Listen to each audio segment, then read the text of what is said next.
오늘은 엔비디아에 대한 내용을 준비해봤습니다. 여전히 전 세계 투자 시장은 단 하나의 기업이 발표하는 실적 지표에 모든 신경을 집중하고 있습니다. 엔비디아는 단순히 그래픽 처리 장치를 설계하는 기업을 넘어 전 세계적인 인공지능 혁명의 근간이 되는 연산 능력을 제공합니다. 엔비디아는 2026 회계연도 4분기 실적을 금일 미국장 마감 이후 발표할 예정입니다. 한국 시간으로는 목요일 이른 아침에 실적이 발표되며 최근 6개월간 횡보했던 주가의 향방이 갈리게 될 것입니다. 긍정론자들은 차세대 AI 칩인 블랙웰의 본격적인 양산 및 출하가 실적 성장의 강력한 엔진이 될 것으로 기대합니다. 공급망 이슈가 완전히 해소되면서 매출 기여도가 예상보다 높을 것이라는 분석입니다. 아마존, 알파벳, 마이크로소프트, 메타 등 빅테크의 지속적인 투자가 이어지고 있고 이 자금의 상당 부분이 여전히 엔비디아로 향하고 있다는 점이 핵심입니다. 최근 메타와 있었던 블랙웰 칩 공급 계약과 차세대 베라 CPU 및 루빈 GPU 공급 계약이 대표적입니다. 최근에는 국가주도 AI 인프라 투자 역시 본격화되고 있습니다.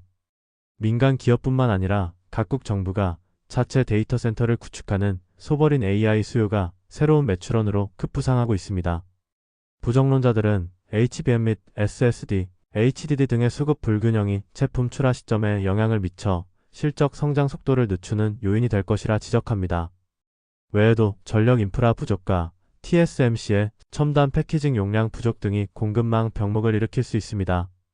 더해서 엔비디아의 칩을 사간 기업들이 실제로 그만큼의 수익을 내고 있는지에 대한 의문이 커지고 있습니다. 장기간 수익성이 확보되지 않아 인공지능 투자 속도가 조절될 경우 엔비디아의 매출 성장이 둔화될 수 있다는 시각입니다. 현재 엔비디아의 EPS 성장률 전망을 보면 올해 1월 마감된 2026 회계연도에는 57.06%의 성장률이 예상됩니다. 27회계연도와 28회계연도에는 각각 67.33%, 28.48%의 성장률이 예상되는데 이를 반영한 선행 PER은 24.6배, 19.1배까지 내려오게 됩니다. 여전히 고성장하는 AI 연산 시장을 장악하고 있지만 주가가 약 6개월간 횡보하면서 밸류에이션 자체는 상당히 매력적인 수준까지 도달한 것으로 판단됩니다. DA 데이비슨에서는 목표주가 $250를 제시하며 다른 AI 인프라 기업에 대한 기대감은 단연간의 AI 사이클을 선반영하고 있는 반면 엔비디아의 주가는 2026년 인공지능 수요 정점을 선반영하고 있다고 평가했습니다. 즉 엔비디아의 피크아웃 우려가 더욱 강하게 작용하고 있다는 것입니다. 그리고 2027회계연도의 높은 성장률에 대해서는 주요 고객인 아마존, 구글, 마이크로소프트, 메타가 대규모 설비 투자, 성장 가이던스를 제시함에 따라 충분히 달성할 수 있는 수치라고 판단했습니다. 무엇보다 차세대 AI 컴퓨팅 시장을 공략할 베라 루빈 플랫폼은 베라 CPU와 루빈 GPU, 그리고 차세대 네트워킹 스위치를 포함한 통합 플랫폼입니다.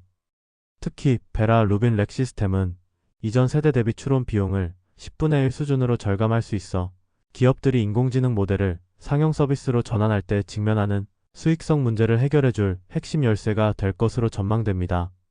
현재의 블랙웰보다 수배 이상의 연산 능력과 효율성을 제공하는 것을 목표로 하기 때문에 본격적인 추론의 시대와 에이전틱 AI로 가는 기술적 토대가 될 것으로 보입니다. 이러한 엔비디아에 투자하는 방법은 다양합니다. 단순히 엔비디아 주식 자체에 투자하는 것 외에도 레버리지 ETF나 옵션 전략을 활용하는 ETF에 투자할 수 있습니다. 최근 시장 동향을 고려할 때 엔비디아처럼 적당한 변동성을 보이는 종목은 옵션 전략도 효과적입니다. 꾸준히 현금 흐름을 창출하고 싶다면 옵션 전략 상품들을 고려해보는 게 좋습니다. 옵션 전략을 활용하는 엔비디아 기반 주배당 ETF로는 NVII, NVDY, NVIT가 대표적이며 라운드힐의 NVDW의 경우 옵션 전략 없이 레버리지 포지션만을 활용하지만 주배당을 지급하는 상품이기에 함께 비교해 보겠습니다. 먼저 연초 이후 총수익률을 보면 기초 자산인 엔비디아는 2.83%를 기록하였고 레버리지 포지션을 활용하는 NVII와 NVDW는 기초 자산 대비 저조한 성과를 냈습니다. 반면 옵션 전략만을 활용하는 NVDY와 NVIT는 기초 자산 대비 우수한 성과를 냈습니다. 다음으로 최근 3개월 총수익률을 보면 마찬가지로 옵션 전략을 활용하는 상품들이 상대적으로 더 우수한 성과를 냈습니다. 최근 흐름만 놓고 보면 엔비디아의 주가가 큰 변동 없이 횡보를 했기 때문에 그 사이에 옵션 프리미엄을 꾸준히 창출해온 ETF의 수익률이 높았다고 이해할 수 있습니다.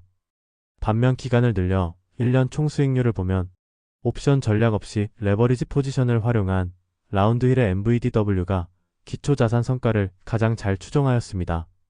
옵션 전략을 사용하는 MVDY는 급등 이후 상승 시기에 성과가 뒤처지는 모습입니다.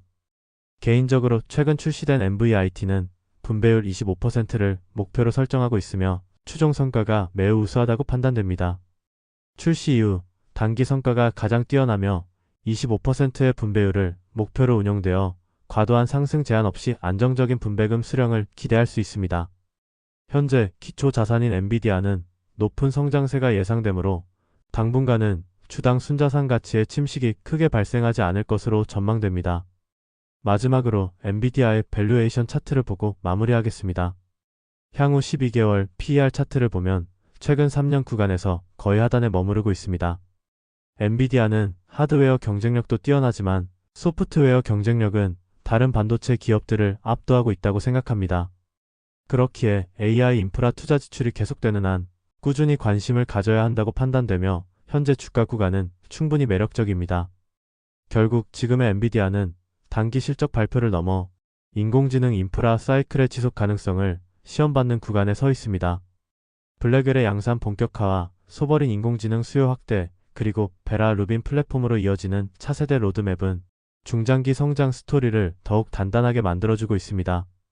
반면 HBM, 전력, 패키징 병목과 고객사의 투자 수익성 논란은 변동성을 키울 수 있는 요소입니다. 현재 밸류에이션은 과거 대비 부담이 낮아졌고 시장은 오히려 피크아웃을 선반영한 상태에 가깝습니다. 만약 빅테크의 설비 투자가 계획대로 집행되고 추론 시장이 본격적으로 열리게 된다면 지금 구간은 고성장 기업을 합리적 가격에 담을 수 있는 시점이 될 가능성도 충분합니다. 직접 투자, 레버리지 전략, 옵션 인컴 ETF 등 접근 방식은 다를 수 있지만 핵심은 인공지능 연산 수요의 구조적 확장에 대한 믿음입니다. 단기 변동성에 휘둘리기보다는 사이클의 방향성을 읽고 자신에게 맞는 전략으로 대응하는 것이 무엇보다 중요해 보입니다. 그럼 이번 영상이 도움이 되셨다면 구독과 좋아요 부탁드리며 알림 설정을 해놓으시면 양질의 영상들을 빠르게 만나보실 수 있습니다.